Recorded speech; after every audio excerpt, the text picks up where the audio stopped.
Evaluation প্রসেসের জন্য technical sub committee ফরমেশনের প্রয়োজন হলে ইভালুয়েশন কমিটির চেয়ারপারসনকে প্রথমে সিস্টেমে লগ ইন করতে হবে।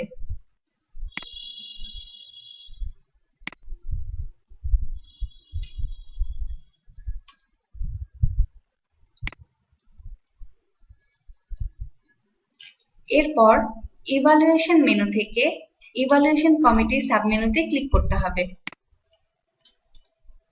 নির্দিষ্ট টেন্ডারটি খুঁজে পাওয়ার জন্য ইউজারকে টেন্ডার আইডি দিয়ে সার্চ করতে হবে।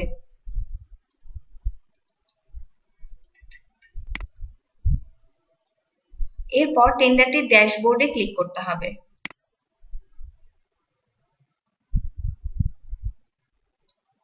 টেকনিক্যাল সাব কমিটি ফরমেশনের জন্য ইউজারকে make request for TSC formation to P লিংকে ক্লিক করতে হবে।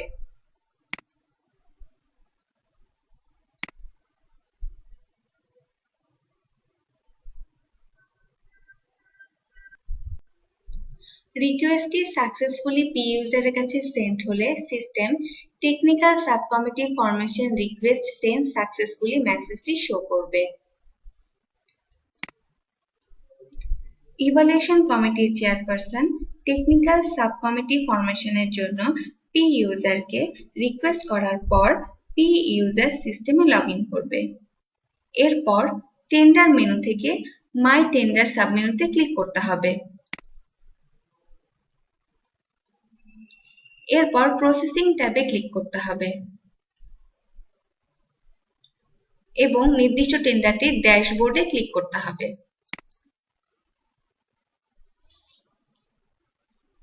এরপর ইভালুয়েশন সাব ট্যাবে ক্লিক করতে হবে।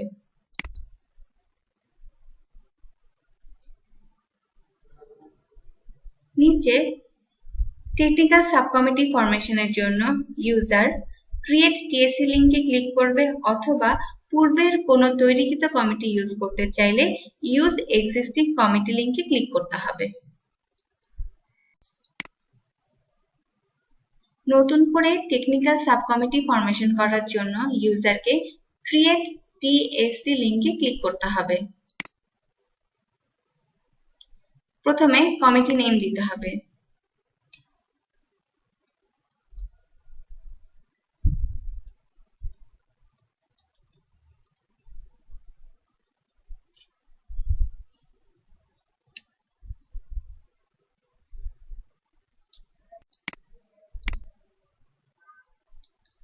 সর্বনিম্ন একজন ইউজারের প্রয়োজন অথবা সর্বোচ্চ 3 জন মেম্বার দিয়ে টেকনিক্যাল সাব কমিটি তৈরি করা যাবে।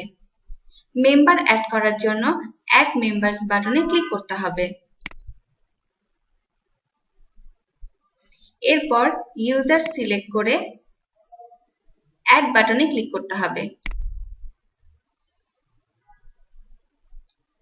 যদি অন্য কোনো ইউজার অ্যাড করতে চান তাহলে অ্যাড মেম্বারসে ক্লিক করতে হবে অথবা প্রয়োজন না হলে সাবমিট বাটনে ক্লিক করতে হবে।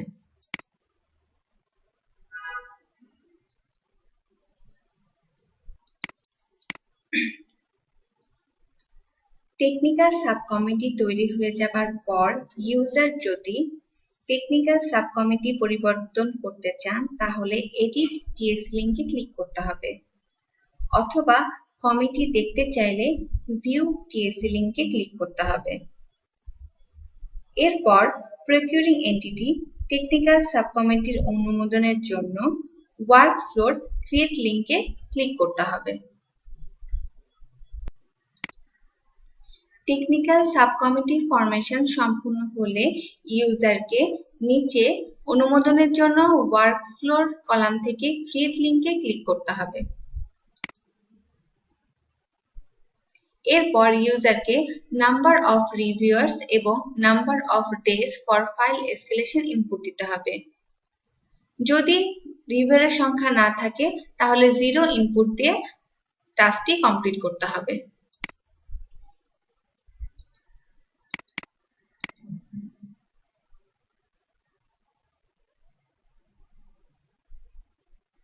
এরপর ইনিশিয়েটর হিসেবে পি ইউজার এবং অ্যাপ্রুভার হিসেবে হোপ সিলেক্ট করতে হবে। সম্পূর্ণ তথ্য দেওয়া হয়ে গেলে সাবমিট বাটনে ক্লিক করতে হবে।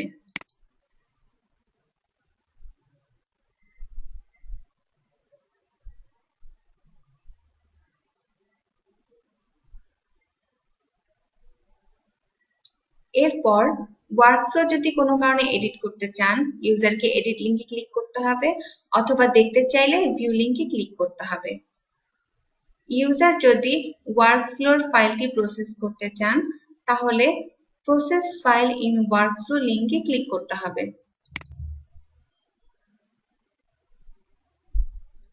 কমেন্টস দিতে হবে। এরপর সিলেক্ট অ্যাকশন ড্রপডাউন থেকে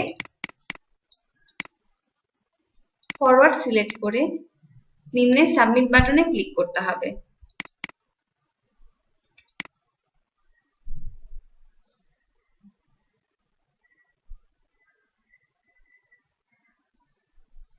ফাইল প্রসেস সাকসেসফুলি মেসেজটি শো করবে। নতুন তৈরিকৃত টেকনিক্যাল সাব কমিটি অনুমোদনের জন্য অ্যাপ্রুভারকে প্রথমে সিস্টেমে লগ ইন করতে হবে।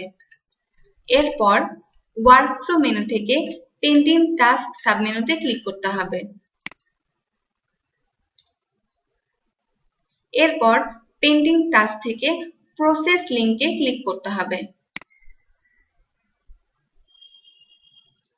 কমেন্টস দিতে হবে।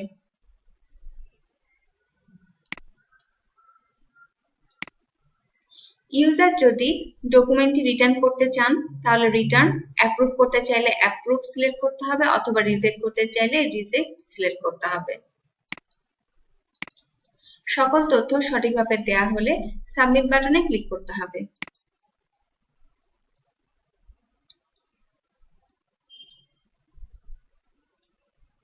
ফাইল প্রসেস সাকসেসফুলি মেসেজটি শো করবে। টেকনিক্যাল সাব কমিটি অনুমোদন হয়ে যাবার পর প্রকিউরিং এন্টিটিকে সিস্টেমে লগ ইন করতে হবে। এরপর টেন্ডার মেনু থেকে মাই টেন্ডার সাবমেনুতে ক্লিক করতে হবে। প্রসেসিং ট্যাবে ক্লিক করতে হবে। এরপর নির্দিষ্ট টেন্ডারটির ড্যাশবোর্ডে ক্লিক করতে হবে। ইভালুয়েশন ট্যাবে ক্লিক করতে হবে। এরপর টিএসসি মেম্বারদেরকে নোটিফাই করার জন্য প্রকিউরিং এন্টিটিকে নোটিফাই টিএসসি মেম্বার্স লিঙ্কে ক্লিক করতে হবে। রিমার্স দিয়ে পাবলিশ করতে হবে।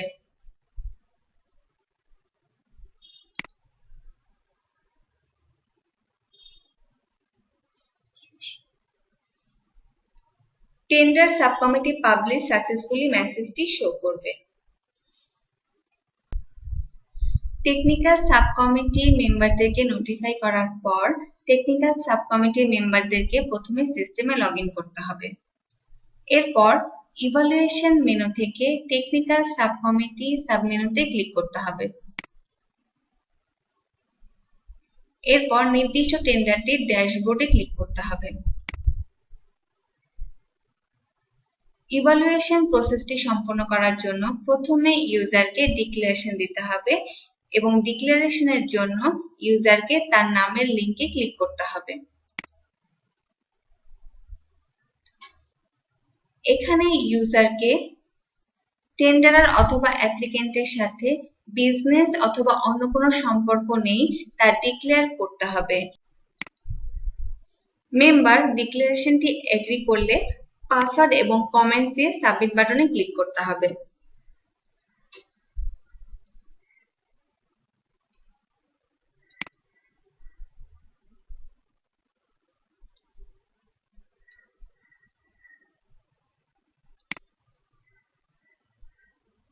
ডিক্লারেশন গিভেন সাকসেসফুলি মেসেজটি শো করবে।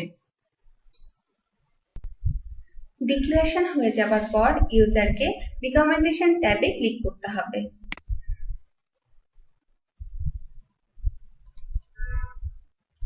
এবং এখানে user list of tenderers consultant দেখতে পারবেন। ইউজার যদি কোনো কমেন্টস পোস্ট করতে চান তাহলে পোস্ট কমেন্টস অথবা কোনো কোয়েরি বা ক্লারিফিকেশন দেখার জন্য ভিউ কোয়েরি ক্লারিফিকেশন লিংকে ক্লিক করতে হবে। এরপর ইউজার যদি কোনো নির্দিষ্ট টেন্ডারারের ক্ষেত্রে কোনো কমেন্টস পোস্ট করতে চান তাহলে পোস্ট কমেন্টস লিংকে ক্লিক করতে হবে এবং বিডার যে সকল টেকনিক্যাল ফর্ম সাবমিট করেছেন তার লিস্ট দেখতে পারবেন। লিস্ট দেখার জন্য তাকে নামের উপর ক্লিক করতে হবে এবং ইউজার সকল ম্যাপড ডকুমেন্ট দেখতে পারবেন এবং ডকুমেন্টের ডিটেল ইনফরমেশন দেখার জন্য অ্যাকশন কলাম থেকে ডাউনলোড বাটনে ক্লিক করতে হবে। ডাউনলোড করার পর ইউজারের যদি কোনো কমেন্টস পোস্ট করতে চান তাহলে সেই ফর্মের কলামে পোস্ট কমেন্টস লিংকে ক্লিক করতে হবে এবং কমেন্টস লিখে সাবমিট বাটনে ক্লিক করতে হবে।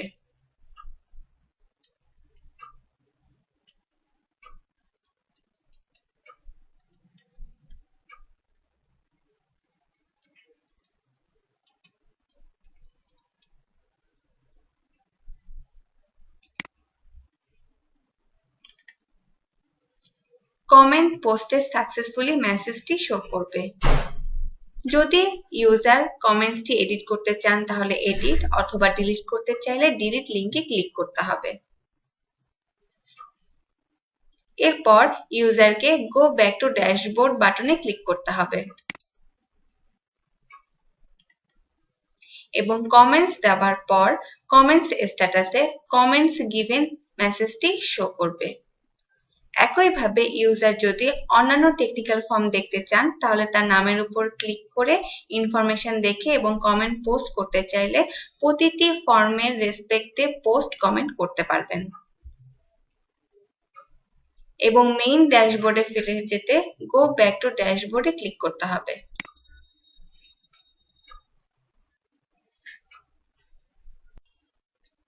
একইভাবে ইউজার অন্য সকল অ্যাপ্লিকেন্টের টেকনিক্যাল ফর্ম দেখে তার পোস্ট কমেন্ট লিংকে ক্লিক করে কমেন্ট পোস্ট করতে পারবেন এবং system notify evaluation committee for completion of evaluation বাটনটি শো করবে।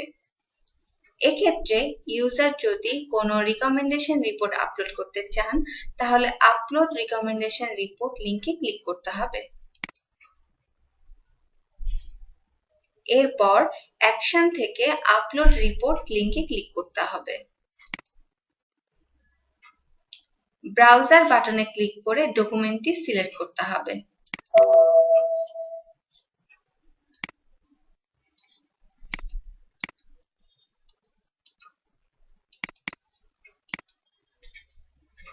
ডিসক্রিপশন লিখতে হবে। আপলোড করার জন্য আপলোড বাটনে ক্লিক করতে হবে।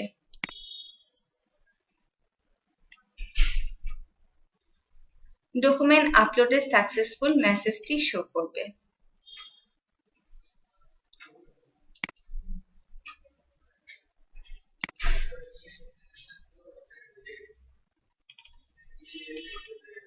এরপর user notify evaluation committee for completion of evaluation বাটনে ক্লিক করবে।